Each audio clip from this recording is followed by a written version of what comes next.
الحمد للہ وحدہ والصلاة والسلام علی من لا نبی بعدہ رب اشرح لی صدری ویسر لی امری واحلل عقدۃ من لسانی یفقہوا قولی اللہم انفعنا بما علمتنا وعلمنا ما ينفعنا وزدنا علما اما بعد اعوذ باللہ من الشیطان الرجیم بسم اللہ الرحمن الرحیم والذین جاہدوا فینا لنہدینہم سبلنا صدق اللہ العظیم۔ حمد و ثنا اور تعریف و تسبیح کے اچھے، بہترین، اعلیٰ ترین اور سارے کلمات اللہ سبحانہ و تعالیٰ کی ذات والا صفات کے لیے، تو اکیلا ہی اس ساری کائنات کا بلا شرکت غیر یکتا اور تنہا مالک و مختار ہے، اور درود و سلام سید ولد آدم، رسول رحمت، نبی کائنات، امام المرسلین، سیدنا و مولانا محمد کریم علیہ التحیۃ والتسلیم صلی اللہ علیہ وآلہ وصحبہ وسلم کی ذات گرامی کے لیے مختصر کلمات حمد و صلوات کے بعد اللہ تعالیٰ نے انسان کو بہت سی نعمتوں سے نوازا ہے۔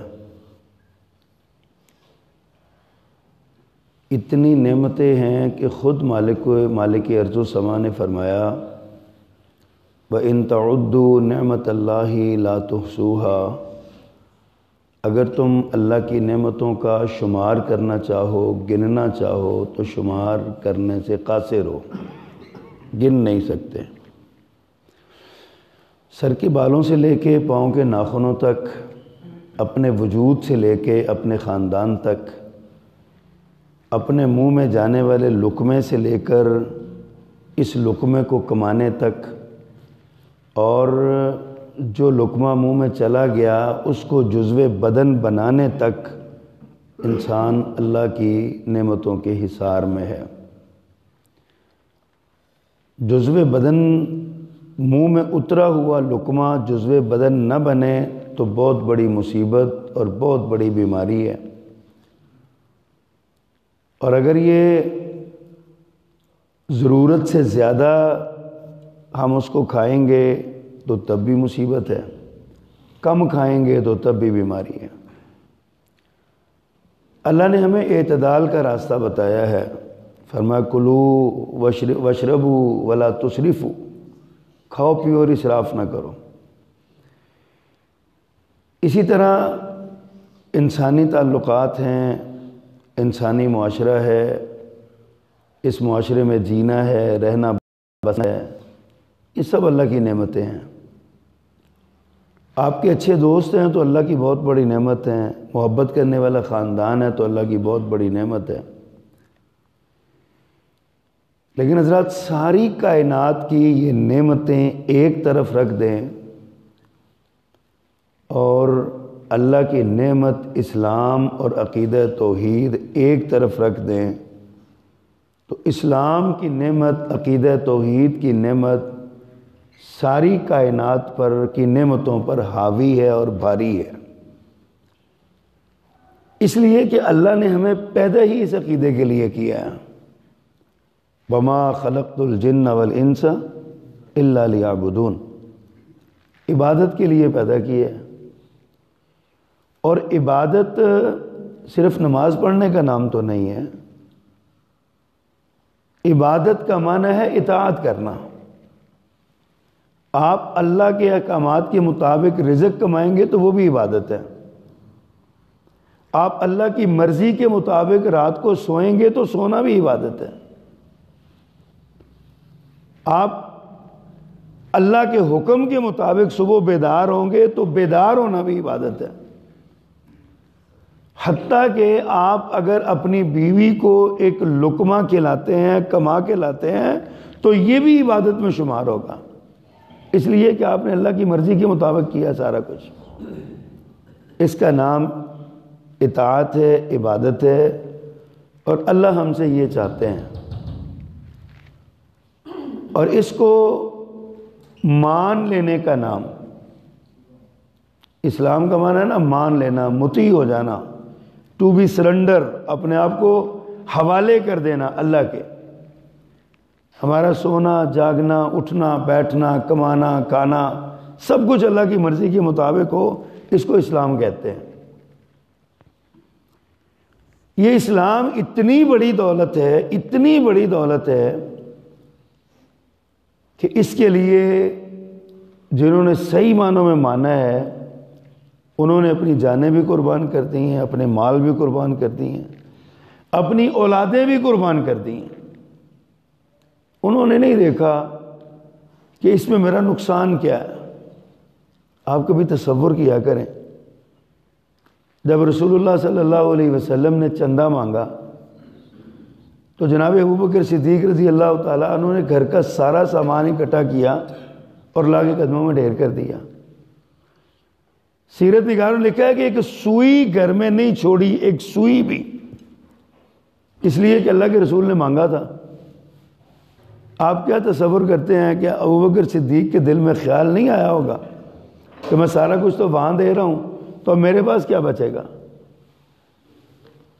لیکن ان کے دل میں یہ خیال نہیں آیا، ان کے دل میں ایک ہی جذبہ تھا کہ اللہ کے رسول نے سوال کیا ہے اور سوال پورا ہو جائے، میں قربان کر دوں ہر چیز۔ اس جذبے کا نام اطاعت اور اس جذبے کا نام اسلام ہے، اور اسلام کے لیے ہر شے قربان ہے، ہر شے قربان ہے۔ آپ نے بارہا سنا ہوگا وہ صحابی رسول ساری رات مزدوری کرتے رہے، 4 کلو کھجوریں ملی مزدوری میں، اجرت میں، 2 کلو اپنے گھر والوں کے لیے چھوڑ دیں، 2 کلو پیارے پیغمبر کے پاس لا کے پیش کر دیں، تو آپ نے وہ پکڑ کے نا وہ سارے ڈھیر پہ ڈال دی، فرمایا کہ یہ سارے ڈھیر سے زیادہ قیمتی ہیں 2 کلو کھجوریں۔ اللہ تعالیٰ کو مقدار سے غرض نہیں ہے، اللہ کو معیار سے غرض ہے۔ اللہ ظاہری ڈھیر کو نہیں دیکھتے، اللہ تمہاری دل کی نیت کو دیکھتے ہیں، کیا ہے نیت۔ اسلام کی نعمت مل جائے تو یہ بہت بڑا اللہ کا احسان ہے، ملنی چاہیے، لیکن اس کے لیے کوشش کرنا، اس نعمت کو پانے کے لیے کوشش کرنا، یہ بھی ہم پر فرض عائد ہوتا ہے۔ آج ہمارا نوجوان جو ہے نا وہ بالخصوص اور ہم سارے بالعموم، ہمیں اسلام ملا ہوا مفت میں، ہمارا اس پر لگا کچھ نہیں ہے۔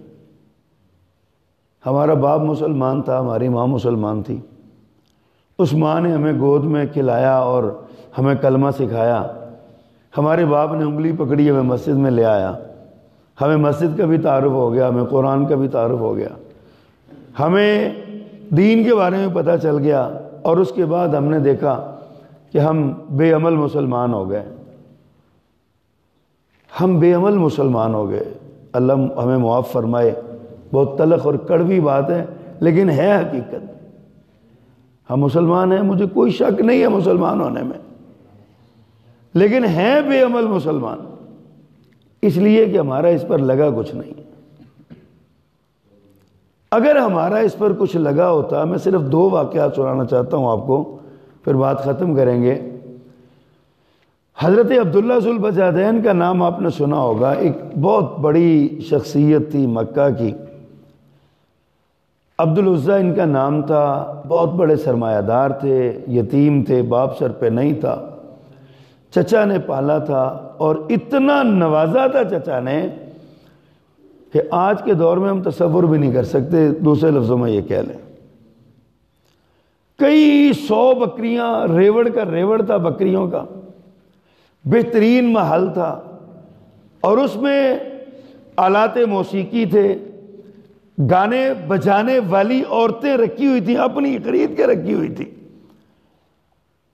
خیال یہ ہوتا ہے روزانہ شام کو مجلس لگتی تھی، گاتے تھے اور بجانے والے بجاتے تھے، گانے والیاں گاتی تھیں، رقص و سرود کی محفل ہوتی تھی، اور یہ دیکھ کے ان کو جو ہے نا وہ بڑے شاد کام ہوتے تھے کہ کیا بات ہے، میری زندگی بڑی پرآسائش اور پرسکون زندگی ہے، کبھی کانٹا بھی نہیں چبھا تھا ان کو، اس قدر پرآسائش اور پرتعیش زندگی تھی جناب عبدالعزیٰ کی۔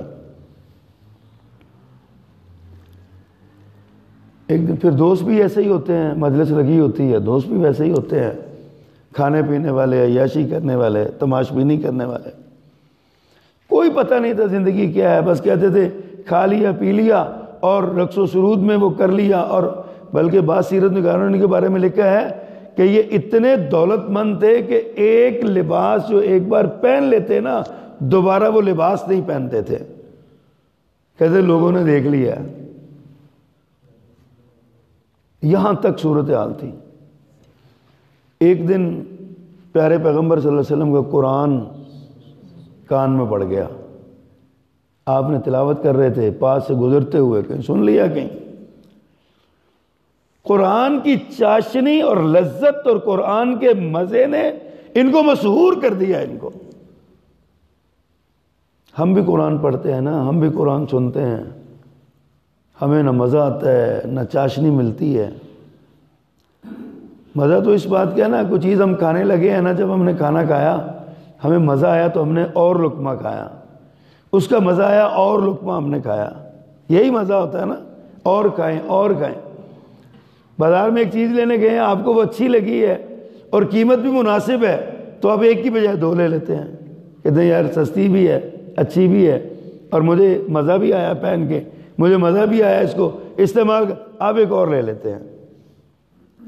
قرآن کا مزہ یہ ہے کہ آپ قرآن کی ایک آیت پڑھیں تو آپ کو اتنا مزہ آئے آپ کا اگلی آیت پڑھنے کو جی چاہے، آپ نے ایک پارہ پڑھا ہے تو آپ کو اگلا پارہ پڑھنے کو جی چاہے، آپ کا قرآن چھوڑ کے اٹھنے کو جی نہ چاہے، اس کو مزہ کہتے ہیں۔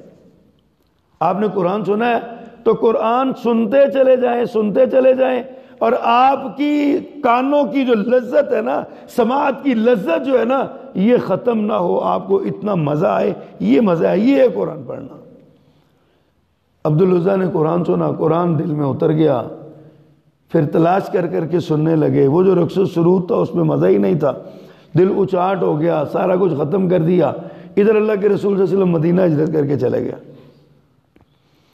اب یہ بے چین اور بے قرار ہو گئے، سارے مسلمان آہستہ آہستہ مدینہ جا رہے ہیں، یہ نہ رسول اللہ صلی اللہ علیہ وسلم کے پاس، یہ اپنے چچا کے پاس پیش ہوئے، مایوس ہو گئے۔ جب بالکل ختم ہو گیا نا، بالکل ہی انہیں اب امیدیں ٹوٹنے لگیں تو چچا کے پاس آئے عرض کرتے ہیں چچا میں نے بڑی دیر سے انتظار کیا ہے آپ کا کہ آپ کلمہ پڑھیں مسلمان ہو جائیں، لیکن آپ تو اسلام کے قریب بھی نہیں جاتے، آپ ایسا کریں مجھے اجازت دیں، میں مدینہ جانا چاہتا ہوں، رسول اللہ کے پاس جانا چاہتا ہوں صلی اللہ علیہ وسلم۔ چچا تب گیا، غصے ہو گیا، خبردار دوبارہ نام بھی لیا تو تمہیں جرأت کیسے ہوئی تمہیں یہ بات کہنے کی؟ تمہیں پتہ نہیں اپنے آباء و اجداد کا دین چھوڑو گے، جس پہ تمہارا باپ مر گیا اس دین کو چھوڑ دو گے، تم ایک نیا دین اختیار کرو گے، صافی ہونا تم نے، بے دین ہونا تم نے۔ خوب جھڑکیاں انہوں نے کہا چچا بات یہ ہے کہ میرے تو دل میں اسلام آ گیا، میں تو اب نہیں کر سکتا۔ اللہ اکبر۔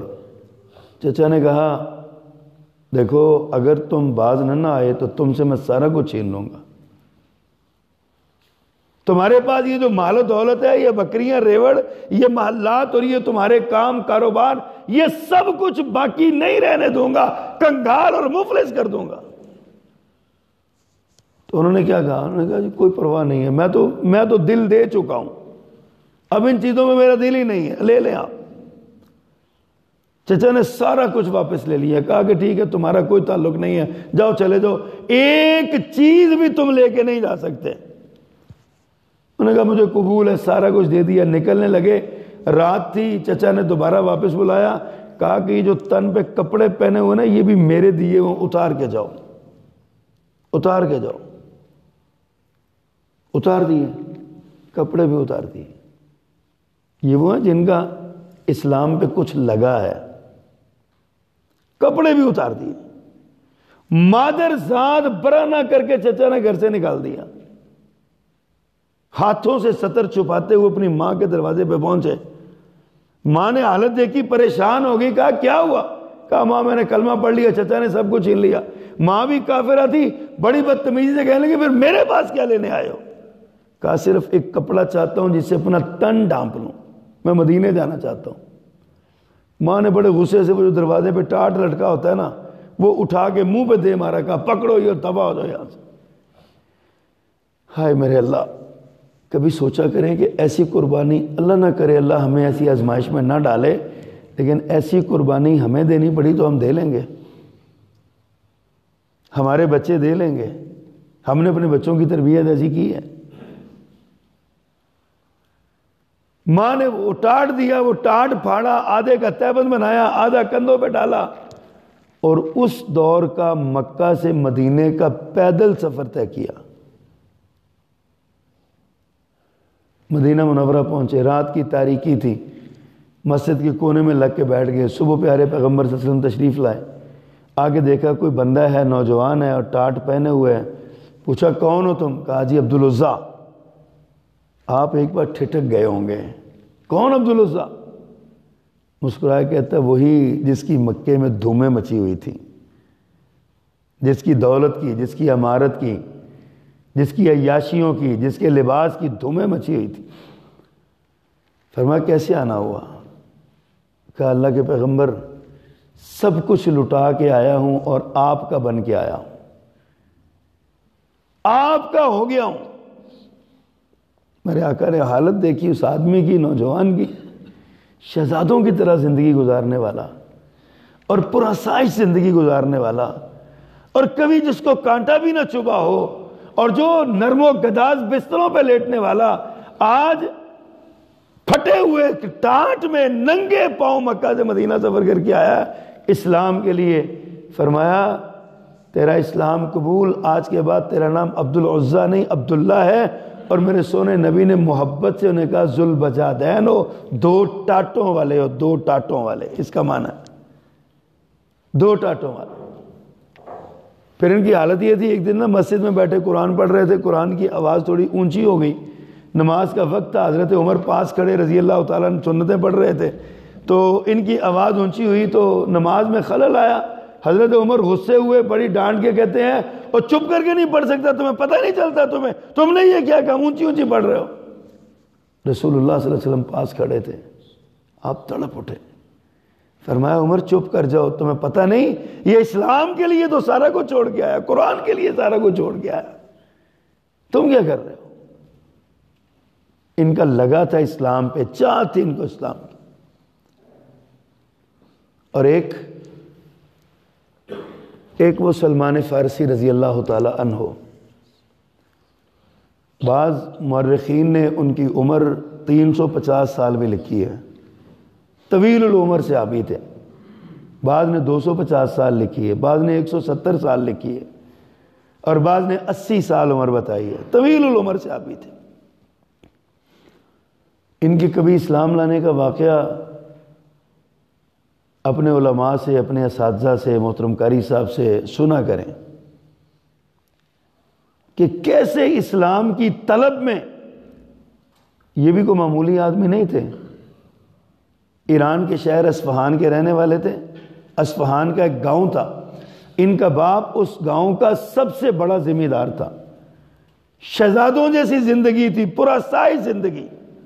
خود بیان کرتے ہیں کہ میرے باپ نے مجھے لڑکیوں کی طرح پالا تھا، اتنی میری تربیت اس نے کی تھی، مجھے ساری سہولتیں دی، مجھے گھر سے نہیں نکلنے دیتا تھا. اور مجھے جو آگ کے پجاری تھے نا، مجوسی تھے، آگ کے پوجنے والے، باپ نے جو گھر میں آتش کدہ بنایا ہوا تھا نا، اس کے نگران ان کو بنایا ہوا تھا. ان کی ڈیوٹی یہ تھی کہ آگ بجھنے نہیں دینی. اور حضرت سلمان سوچا کرتے تھے کہ یہ کیسا خدا ہے جس کی حفاظت ہمیں کرنی پڑتی ہے، کیسا خدا ہے یہ، کس کی حفاظت ہمیں کرنی پڑ رہی ہے. اللہ اکبر کبیرہ. ایک دن باپ کو کوئی کام تھا گھر میں، تو کہنے لگے بیٹے تم زمینوں کی دیکھ بھال کرو، جا کے آج کا دن تم زمین پہ چلے جاؤ. یہ گھر سے نکلے تو ان کی زمینوں کے راستے میں نا ایک معبد، ایک گرجا آتا تھا. عیسائی مذہب تھا اس وقت، گرجا آتا تھا، یہ گرجے میں چلے گئے، انہوں نے دیکھا لوگ کیسی عبادت کر رہے ہیں، ان کو نا وہ عبادت کا طریقہ اچھا لگا، اور یہ سارا دن انہوں نے وہیں پہ گزار دیا۔ شام کو گھر آئے، باپ نے پوچھا بڑی دیر سے آئے ہو، کہاں چلے گئے تھے، خیریت تھی؟ کہا بابا میں زمینوں پہ نہیں گیا، میں تو وہ اس کے عبادت خانے میں رک گیا تھا، وہاں کے لوگوں کی عبادت مجھے بڑی اچھی لگی ہے، ایک ہم عبادت کرتے ہیں آپ کے سامنے اور ایک وہ کرتے ہیں، مجھے تو ان کی عبادت بہت اچھی، بڑا مزہ آیا مجھے عبادت کا۔ جس کو عبادت میں مزہ آ جائے نا بس سمجھ لیں پھر وہ عبادت جو گئے رہ جاتا ہے۔ ہمیں عبادت میں مزہ نہیں آتا، ہمارا رونا یہ ہے کہ ہمیں عبادت میں مزہ نہیں آتا، ہمیں مصلی پہ کھڑے ہو کے سکون نہیں آتا۔ ہم جب تلاوت کرتے ہیں نا قرآن پڑھتے ہوئے تو ہمیں اس کے معانی کا علم نہیں ہوتا، ہم جب پڑھتے ہیں نا تو ہمیں اس کا پتہ نہیں ہوتا، اس لیے ہم روٹین کی کاروائی کرتے ہیں، ایک مخصوص جگہ پہ کھڑے ہو کے مخصوص حرکتیں کرتے ہیں اور مخصوص الفاظ دہرا کے ہم اپنے گھر میں چلے جاتے ہیں، ہم سمجھتے ہیں عبادت کا حق ادا کر دیا۔ کبھی عبادت مزہ لے کے کریں، معانی کو سمجھ کے کریں۔ انہوں نے اسلام کو عبادت کو سمجھا، مزہ آیا، کہا باپ مزہ آیا، باپ تو ٹھٹک گیا، بھڑک اٹھا، کہا دیکھو بیٹے آج کے بعد وہاں نہیں جانا، وہ اچھے لوگ نہیں ہیں، ہمارا مذہب ہمارا دین بہت شاندار ہے، بہت اچھا ہے، ہمیں اپنے دین پہ رہنا ہے۔ لیکن حضرت سلمان کے دل میں دین اتر چکا تھا، کہا بابا یہ نہیں ہو سکتا، میں تو بس اب اسی دین کا ہوں۔ اس نے سمجھایا بجھایا، خاموش ہو گئے۔ چند دن کے بعد پھر جانے کا اتفاق ہوا، پھر ادھر ہی چلے گئے، اس سارا دن وہاں پہ گزار کے آئے۔ باپ نے جو سرمایہ دار بھی تھا اور چودھری بھی تھا اور ٹھیکیدار بھی تھا اور بڑی جناب شخصیت بھی تھی، جیسے ہمارے یہاں سیاستدانوں کے ڈیرے ہوتے ہیں نا، ڈیرے دار بھی تھا۔ اس نے ان سے کہا کہ آپ ایسا کریں کہ جائیں ایک جاسوس کو پیچھے لگایا، پتہ کرو، اس نے پتہ کیا، آ کے بتایا۔ اب باپ نے نہ پاؤں میں بیڑیاں ڈال دی اور گھر میں قید کر دیا۔ ان کا ایک ملازم ہوتا تھا، غلام ہوتا تھا، بابا تھا پرانا، ان کا خدمت گزار تھا، ان کو بڑا ترس آتا تھا۔ اس نے بڑا سمجھایا کہ دیکھو تم اپنے باپ کو ناراض نہ کرو، آپ میرے بچے ہو، میں نے آپ کی تربیت کی ہے، مجھے اچھا نہیں لگتا۔ اس نے کہا مجھے تو بس دل میں میرے تو میں تو وہیں پہ جاؤں گا چاہے کچھ بھی ہو جائے۔ آہستہ آہستہ وہ خود بھی بندہ جو ہے نا وہ حضرت سلمان فارسی کا قائل ہو گیا، کہتا ہے اچھا میرے لائق بتاؤ کیا ہے؟ کہا بس آپ کا یہی ہے کہ آپ مجھے بتا دیں کہ وہاں پہ ایک عیسائیوں کا قافلہ شام جانے کے لیے آ رہا ہے، میں اس قافلے کے ساتھ جانا چاہتا ہوں، مجھے وہاں پہ پہنچا دیں اور میں ان کے ساتھ نکل جاؤں گا، میں اب یہاں پہ نہیں رہوں گا۔ پر آسائی زندگی، مال و دولت والی زندگی اور ناز و نعم والی زندگی چھوڑ دی، کس لیے؟ حق کی تلاش میں۔ آگے بڑھے، ایک دن قافلہ آیا، مختصر سی میں آپ کو بات سمجھاؤں، قافلہ آیا، ان کے ساتھ چلے گئے۔ قافلے والوں نے شام پہنچا دیا۔ شام ایک بشپ ایک پادری کے پاس رہے، وہ پادری بڑا بدقماش انسان تھا، ظاہراً لبادہ پہنا ہوا تھا، اس نے بڑا نیکی کا اور تقوی کا اور بڑا ان کے سامنے وہ لگتا تھا، لیکن اصل میں وہ جو ہے نا وہ بڑا بدقماش اور بدفطرت انسان تھا، لالچی بندہ تھا۔ حضرت سلمان نے ایک دن اس کی حقیقت کو دیکھا اور اس کو ان کو دیکھ کے بڑا غصہ آیا، اور جب وہ مر گیا تو حضرت سلمان نے لوگوں کو اس کی حقیقت بتائی کہ جو صدقے تم دیتے تھے نا، جو خیرات تم کرتے تھے، یہ اپنے کمرے میں وہاں پہ اس نے بڑے بڑے صندوق رکھے ہوئے ہیں، ان کے اندر پھینک دیتا تھا۔ دلیل میں وہ اس کا کمرہ کھولا تو 7 صندوق نکلے بڑے بڑے، لوگوں کے عطیات اس کے اندر تھے۔ لوگوں نے اس کو نا سلیب پہ گاڑ کے نا اس پہ ایک کھمبے پہ باندھ کے پتھر مار مار کے، مرا تو پہلے ہی ہوا تھا، اس کو دفن نہیں کیا، پتھر سنسار کیا اس کو۔ پھر ایک نیا بشپ آیا، وہ بڑا نیک تھا، کچھ وقت کے بعد وہ فوت ہونے لگا تو حضرت سلمان کہتے ہیں میں تو حق کی تلاش میں آیا تھا، میں کہاں جاؤں؟ اس نے آگے کہیں بھیجا، پھر اس نے آگے بھیجا، پھر اس نے آگے، 5 پادریوں کے پاس جناب سلمان پہنچے اور ہزاروں میل کا سفر طے کیا۔ آخری پادری جو اموریہ کا پادری تھا اس کے پاس ٹھہرے ہوئے تھے، جب اس کا بھی وقت آیا تو ان سے بھی یہی سوال کیا کہ میں کدھر جاؤں؟ تو انہوں نے کہا کہ اب پوری دنیا میں عیسائی مذہب کا کوئی بندہ باقی نہیں رہا، ہاں اب یہ ہے کہ تم کھجوروں والی سرزمین میں چلے جاؤ، وہاں پہ ایک آخری نبی آنے والے ہیں جن کا ہماری کتابوں میں ذکر ہے، آپ وہاں پہ تشریف لے جائیں اور اس نبی کے ہاتھ پہ آپ کلمہ پڑھ لیں، وہ اس دین کو لائے گا جو حضرت عیسیٰ علیہ السلام پر اترا تھا۔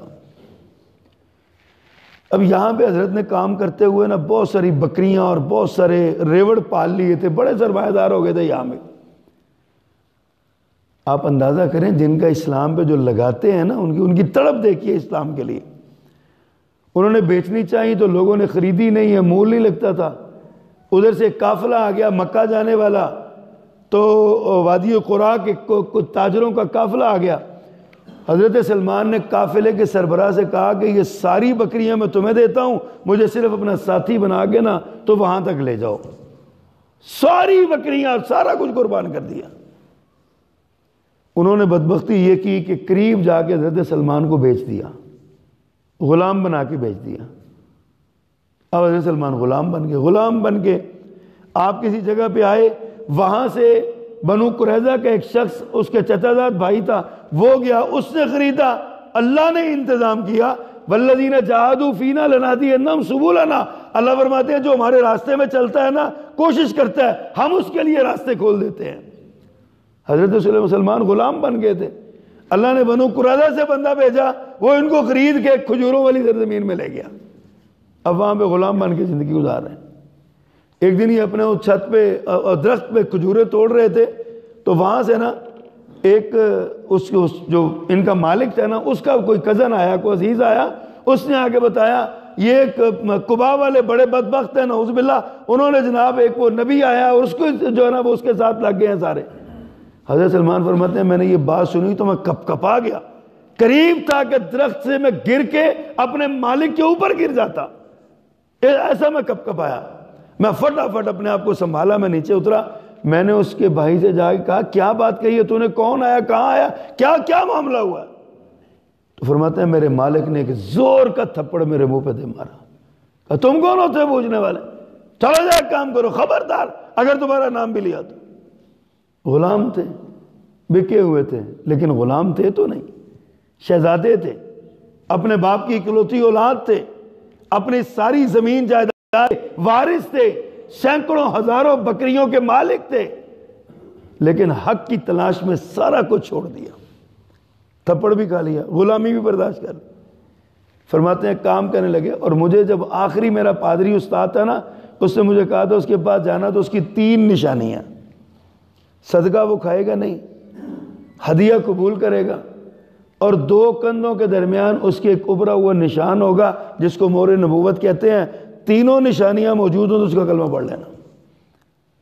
حضرت سلمان رضی اللہ تعالی عنہ نے نا شام ہوئی نا، اپنا کام سمیٹا، اپنا کام سمیٹنے کے بعد اپنا بہروپ بدلا، سر پہ پگڑی باندھی، منہ کو چھپایا، اچھا لباس پہنا تاکہ مالک دیکھ نہ لے، اس کو پتہ نہ چل جائے، پھر مجھے روکے گا۔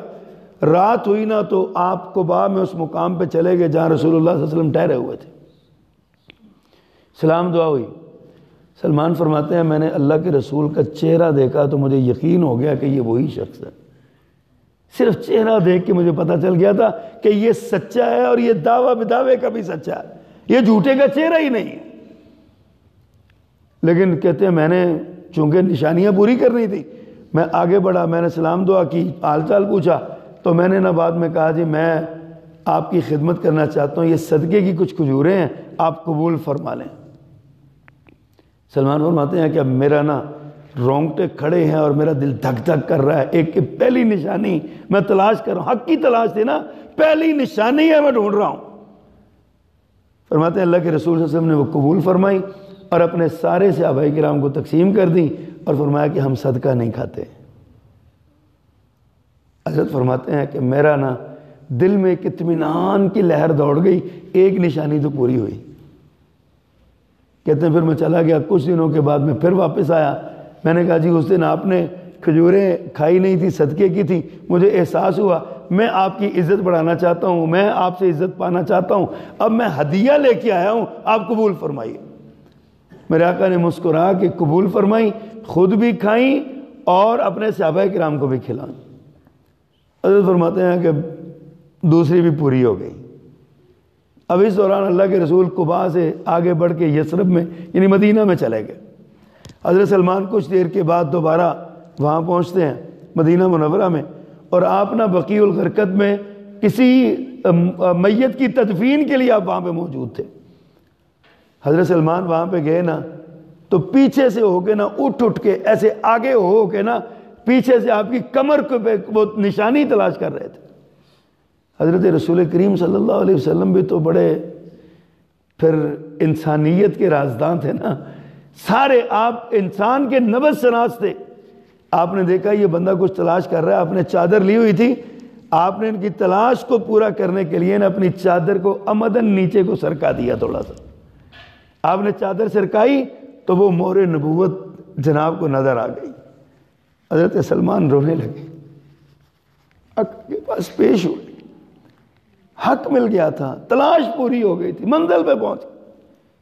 پیارے پیغمبر کے پاس بیٹھ کے بہت روئے، اللہ کے پیغمبر میں نے بڑا سفر کیا ہے آپ کو پانے کے لیے، سالوں کی محنت ہے میری اس کے پیچھے، میں شہزادہ ہوں، اپنے باپ کی واحد اولاد ہوں، میرا باپ سرمایہ دار تھا، ذمہ دار تھا، بہت بڑا میرا باپ، بڑی دولت ہے۔ آج ہمارے پاس بھی دولت ہے نا، تھوڑے سے پیسے آ جائیں تو ہماری کیفیت ہی بدل جاتی ہے، ہمارے رویے بدل جاتے ہیں، آنکھوں پہ پٹی بن جاتی ہے، ماتھے پہ سلوٹیں آ جاتی ہیں، حق سے دور ہو جاتے ہیں، تکبر آ جاتا ہے، غرور آ جاتا ہے۔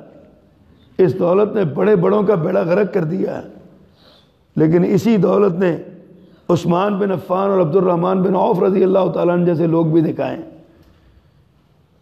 جن کی دولت نے اسلام کو فائدہ دیا۔ جناب صدیق اکبر رضی اللہ تعالیٰ عنہ کی دولت نے 40,000 درہم دینار انہوں نے خرچ کیے ہیں حضرت صدیق اکبر رضی اللہ تعالیٰ عنہ نے۔ اور آج کے دور میں آپ اندازہ کر لیں کہ آپ اس کا اندازہ کریں نا تو کم و بیش آج کی کرنسی کے اعتبار سے 4 کروڑ روپے سے زیادہ یہ رقم بنتی ہے جو جناب صدیق اکبر نے اسلام پہ لگائی ہے۔ دولت تو دولت ہوتی ہے نا۔ پیارے پیغمبر صلی اللہ علیہ وسلم کے پاس حضرت سلمان نے اپنا سارا قصہ سنایا، اللہ کے رسول بھی روئے، آنکھوں میں آنسو، روئے آپ۔ پھر آپ نے اپنے صحابہ کو فرمایا صحابیوں اکٹھے ہو جاؤ، میرے ساتھیوں آؤ اکٹھے ہو جاؤ۔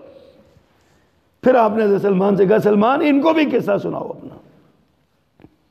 حضرت سلمان نے ان کو بھی قصہ سنایا۔ پھر جب آپ نے فرمایا کہ آپ اپنے مالک کے ساتھ سودا کرو، اپنے مالک کے ساتھ بات کرو اپنی، کتنے پیسوں میں؟ اللہ اکبر۔ اس نے کہا جی 300 درخت کھجور کے پھلدار، 300 درخت اور 40 اوقیہ چاندی لوں گا، 40 اوقیہ سونا لوں گا، 40 اوقیہ سونا اور 300 درخت لوں گا۔ حضرت سلمان شہزادے تھے نا، قیمتی کتنے تھے اندازہ کریں، کتنے قیمتی تھے۔ حضرت سلمان نے سودا کیا، آ کے اللہ کے رسول کو بتایا، پیارے پیغمبر میں نے یہ سودا کر لی ہے، اب میں کیا کروں؟ فرمایا فکر نہیں کرو، اللہ مدد کرے گا۔ آپ نے اپنے صحابہ کرام سے کہا کہ بھائی اس کی مدد کرو، کوئی سوالی آپ کے دروازے پہ سوالی بن کے آ جائے تو اس کو ٹکرایا نہ کریں۔ میرے پیغمبر نے سوالیوں کی آپ مدد کرنے کو کہا ہے۔ حضرت سلمان کی آزادی کے لیے آپ نے لوگوں سے خود اپیل کی ہے، اور قرآن نے بھی کہا اما السائل فلا تنہر، سوالی آ جائے تو ڈانٹا نہ کرو، جھڑکا نہ کرو۔ سوالیوں کو ان کو دیکھ کے نا خواہ باتیں نہ کیا کریں، یہ تو ہے ہی ہے، یہ تو نشئی ہے، یہ تو عادی ہے، یہ تو جناب یہ فلاں ہے، یہ فلاں ہے۔ اور بھائی اللہ کا شکر ادا کیا کریں، اللہ تعالیٰ نے آپ کو دینے والا بنایا۔ کوئی آپ کے پاس آ گیا، لینے کے لیے آ گیا۔ آپ پیارے پیغمبر صلی اللہ علیہ وسلم کی حالت یہ تھی جب کوئی آپ سے سوال کرتا آپ کے پاس کچھ نہ ہوتا، حدیث میں آتا ہے کہ آپ اس سے ایسے معذرت کرتے جیسے آپ نے اس کا قرضہ دینا ہوتا ہے۔ تو کہتے ہیں بھائی اللہ کے لیے میرے پاس کچھ نہیں ہے، میں آپ کو آنے والے وقت میں کچھ دے دوں گا۔ آپ نے خود سوال کیا حضرت سلمان کے لیے، لوگوں اس کی مدد کرو، درخت دو اس کو۔ سلمان فرماتے ہیں مجھے کسی نے 20، کسی نے 30، کسی نے 50، کسی نے 100 کھجور کے درخت آگے دیے۔ 300 درخت اکٹھا ہو گیا۔ آپ نے فرمایا سلمان 300 درخت اکٹھا ہو گیا، تم جا کے گڑھے کھودو درخت لگانے کے لیے، میں خود آؤں گا آپ کے یہ درخت لگانے کے لیے۔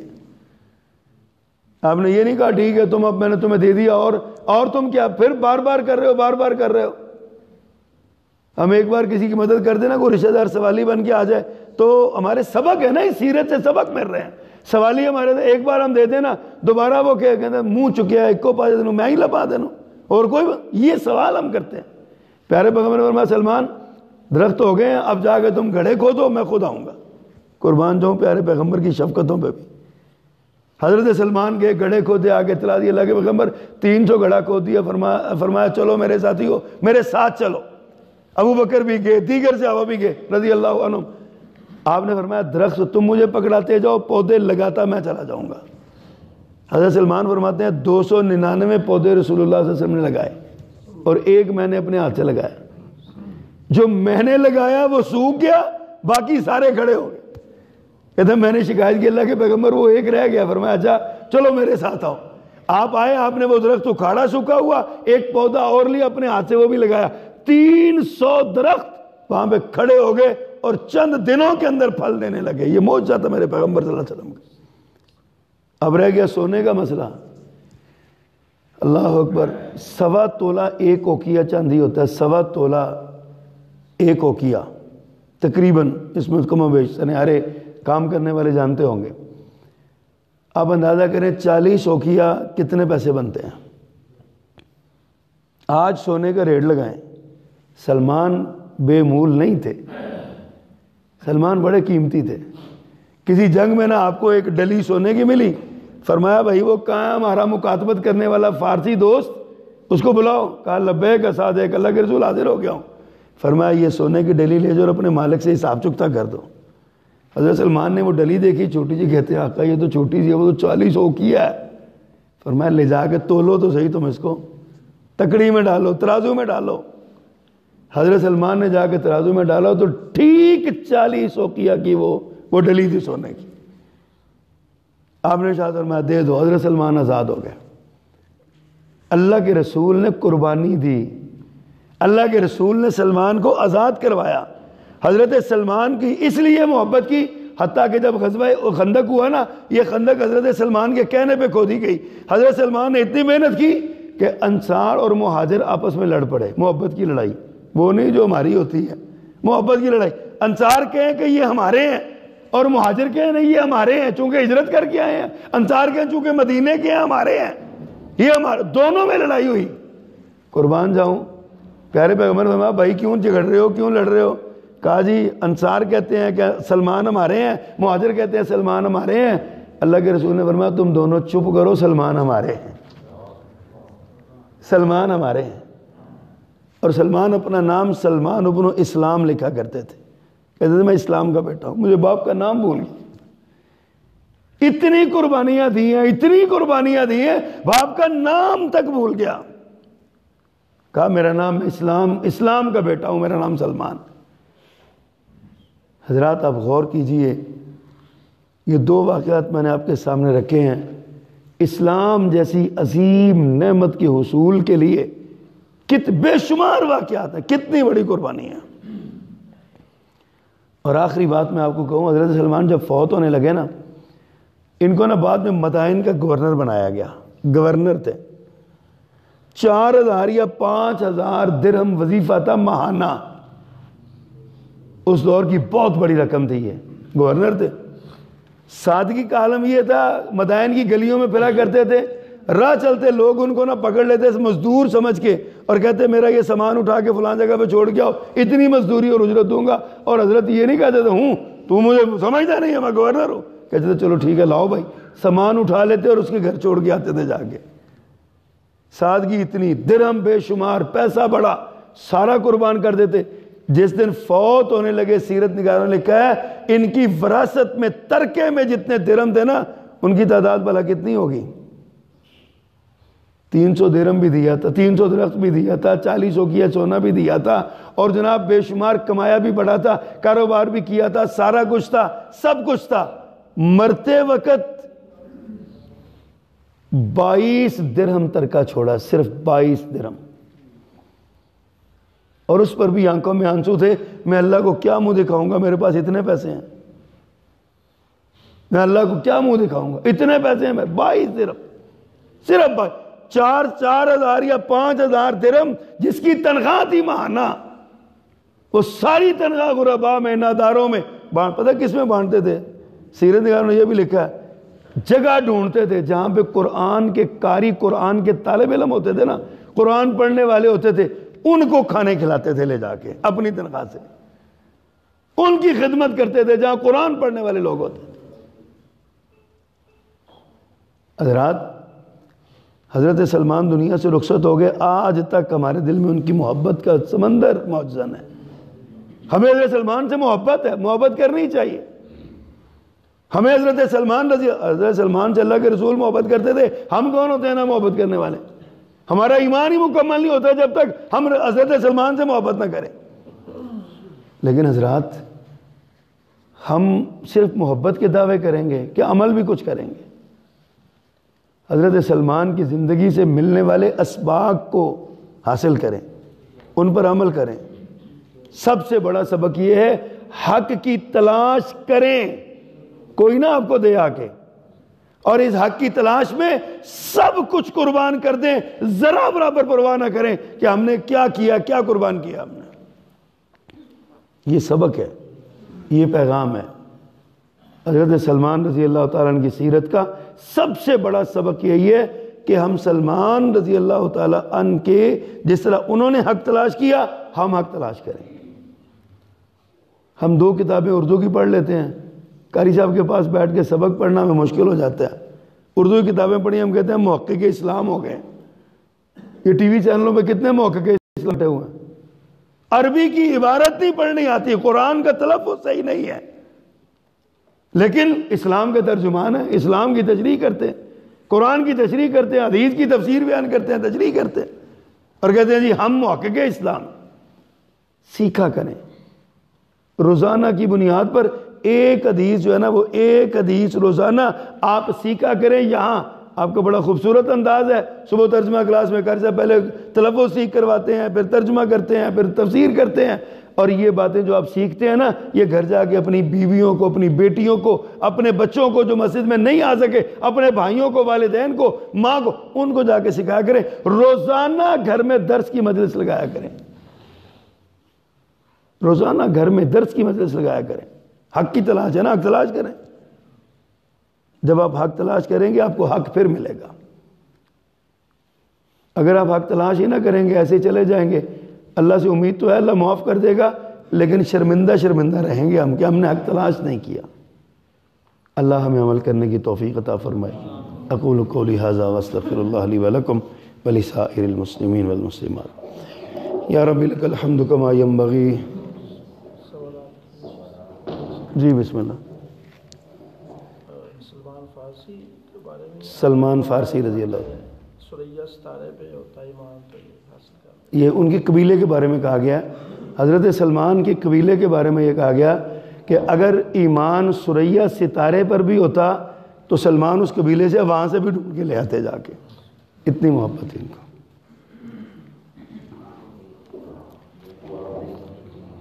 یہ کیا ہے جی؟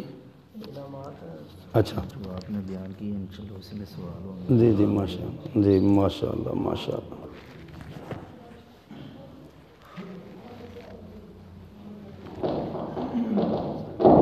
السلام علیکم ورحمۃ اللہ وبرکاتہ۔ ہماری نشست کا ایک حصہ مکمل ہوا اور دوسرا حصہ جو شیخ محترم نے بیان کیا ہے، انشاءاللہ اسی میں سے ہی سوال کیے جائیں گے۔ جواب دینے کا طریقہ یہ ہے کہ جس صاحب کو جواب آتا ہو وہ صرف ہاتھ کھڑا کرے گا، انشاءاللہ شیخ صاحب انتخاب کریں گے اور پھر وہ جواب بتائے گا۔ سب سے پہلا سوال یہ ہے کہ حضرت سلمان فارسی رضی اللہ تعالی عنہ جب ان کے دل میں اسلام کی محبت بیٹھی تھی تو سب سے پہلے ان کو گھر میں کیا تکلیف دی؟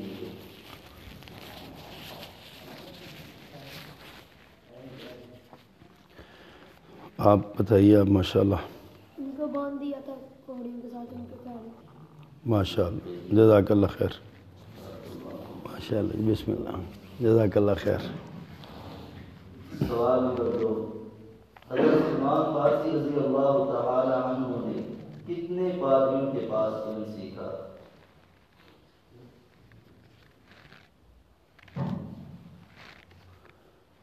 جی آپ بتائیے پیچھے دے دیں. ماشاء اللہ صحیح. وعلیکم السلام. ماشاء اللہ جی ماشاء اللہ, بہت خوشی ہے جی, اللہ برکت دے آپ کو. سوال نمبر 3. حضرت سلمان فارسی رضی اللہ تعالی عنہ نے نبی صلی اللہ علیہ وسلم کا ذکر جب پہلی مرتبہ سنا تھا تو آپ کس حال میں؟ جی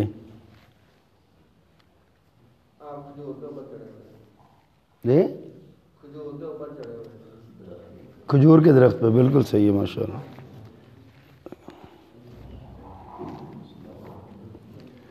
سوال نمبر 4. نعمتوں میں سے سب سے بڑی نعمت انسان کے لیے کیا ہے؟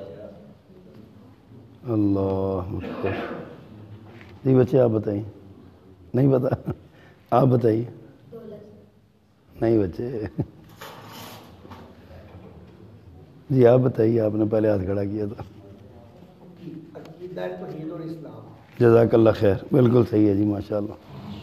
عقیدہ توحید اور اسلام یہ کائنات کی ساری نعمتوں سے بڑی نعمت ہے, اور اسی پر نجات ممکن ہے. اس کے بغیر دنیا کمانے سے نجات نہیں ہے, عقیدہ توحید پر نجات ہے. سوال نمبر 5. اسلام کس کو کہتے ہیں, اس کا مطلب کیا ہے؟ جی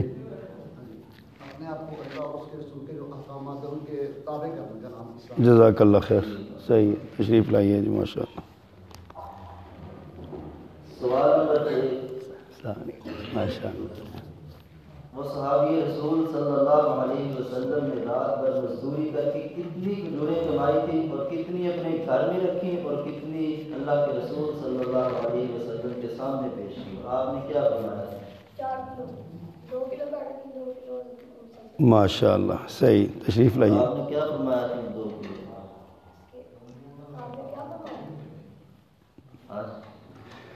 آ جاؤ آ جاؤ. آپ نے فرمایا تھا اس کو سارے ڈھیر پہ ڈال دو. ماشاء اللہ ماشاء اللہ. آپ نے کیا فرمایا تھا؟ ان کو سارے ڈھیر پہ ڈال دو. سوال نمبر 7.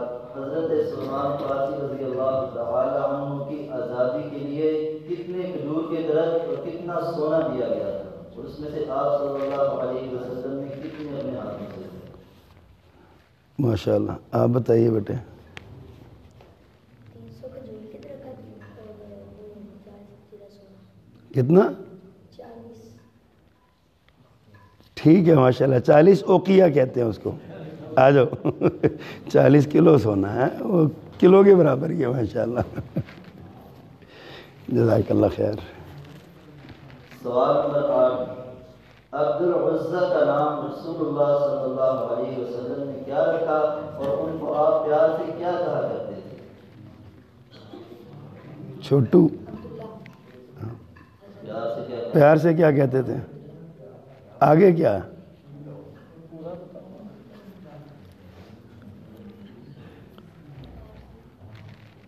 اور کوئی چھوٹا بچہ اس سوال کو پورا کرے. عبداللہ نام تھا, آگے کیا تھا بتاؤ؟ 2 ٹاٹوں والا تو ترجمہ ہے نا اس کا.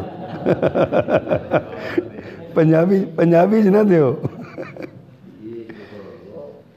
آپ نے انعام ویسے بھی وصول کر لیا. آ جائیں ماشاء اللہ. ان کا عبداللہ نام تھا, ذوالبجادین انہیں کہتے تھے. کیا کہتے تھے؟ ذوالبجادین. ماشاء اللہ, جزاک اللہ خیر. سوال نمبر 9. حضرت سلمان فارسی رضی اللہ تعالی عنہ اسلام سے قبل کس چیز کی عبادت کرتے تھے؟ جی آپ بتائیے بزرگ. ہاں, آگ کی پوجا کر. ماشاء اللہ ٹھیک ہے, تشریف لائیے جی ماشاء اللہ.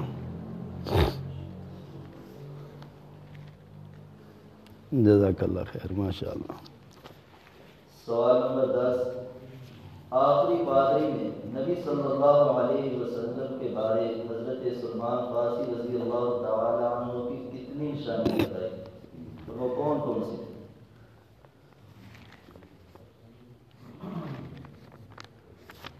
آپ بتائیے.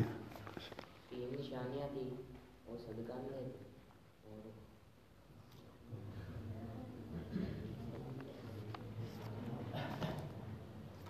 ٹھہرو آپ ٹھہرو پیچھے وہ صدقہ نہیں لیتے اور ہدیہ لیتے ہیں کندھوں کے دو کندھوں کے اوپر نبوت کے نشان. ماشاء اللہ. اچھا جی آدھے آدھے کر لینا دونوں نے آدھے آدھے کرنے ہیں ٹھیک ہے. ماشاء اللہ ماشاء اللہ شکریہ.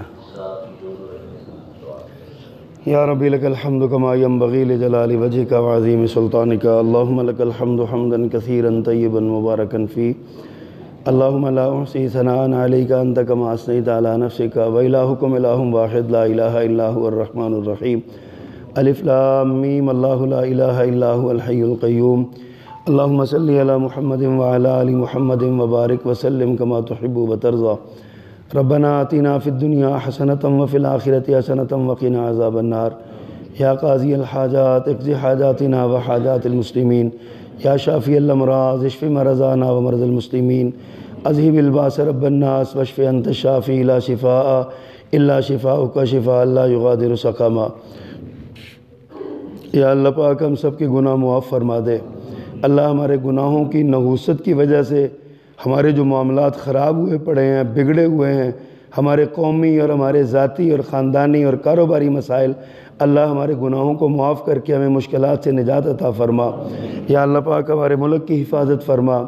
اللہ پاکستان کو اندرونی بیرونی خطرات سے محفوظ فرما. یا اللہ پاک ہمیں اپنے نیک اور صالح بندوں میں شامل فرما. یا اللہ پاک حضرت سلمان کی محبت نصیب فرما. اللہ نبی کے اصحاب کی محبت نصیب فرما. اللہ ہمیں اپنے پیارے پیغمبر کی محبت نصیب فرما. اللہ ہمارا دل اپنی خشیت سے معمور فرما. اللہ ہمارے دلوں کو اپنی خشیت سے معمور کر دے. یا اللہ ہماری نیک اور جائز حاجتیں پوری فرما. بے اولادوں کو صاحب اولاد فرما. تنگ دستوں کو تونگر بنا. فقیروں کو غنی فرما. محتاجوں کی دستگیری فرما. پریشان حالوں کی پریشانیاں دور فرما. یا اللہ دکھیوں کے دکھ دور کر دے. اللہ دکھیوں کے دکھ دور کر دے. اللہ ہمارے حال پہ رحم فرما. اللہ ہمارے حال پہ رحم فرما. اللہ گناہ گار ہیں خطا کار ہیں سیاکار ہیں. یا اللہ ہم تیری رحمت کے طلبگار ہیں. اللہ ہم پہ رحمت کی برکہ برسا. ہمارے گناہ معاف فرما. اللہ ہماری خطاؤں سے درگزر فرما. ہماری نیک اور جائز حاجتیں اور ضرورتیں پوری فرما. یا اللہ پاک آپ نے ہم پر جو نعمتیں کی ہیں ان نعمتوں کا قدردان بنا. ان نعمتوں کا شکر گزار بنا. اللہ ہمیں ایمان جیسی نعمت جو عطا کی ہے اللہ یہ زندگی کی آخری سانس تک اس پر ثابت قدم رکھنا. اللہ اسلام پر عمل والی زندگی اور ایمان والی موت نصیب فرما. شان والی زندگی اور عظمت والی موت نصیب فرما. اللہ مرتے وقت کلمہ شہادت نصیب فرما. اللہ مرتے ہی جنت الفردوس میں داخل نصیب فرما. اللہ ہماری نیک اور جائز حاجتیں پوری فرما. اللہ یہ تیرے دین کی جو محبت کا اظہار یہاں پہ ہوتا ہے اپنی رحمت سے اللہ قبول فرما. اس محبت کے اظہار کرنے والوں کو اللہ اپنی رحمت سے قبول فرما. اللہ ان کو بہترین بدلے نصیب فرما. اللہ ہماری نیک اور جائز حاجتیں پوری فرما. ربنا تقبل منا انک انت السمیع العلیم وتب علینا انک انت التواب الرحیم وصلی اللہ تعالی علی خیر خلقہ محمد وآلہ وصحبہ اجمعین برحمتک یا ارحم الراحمین.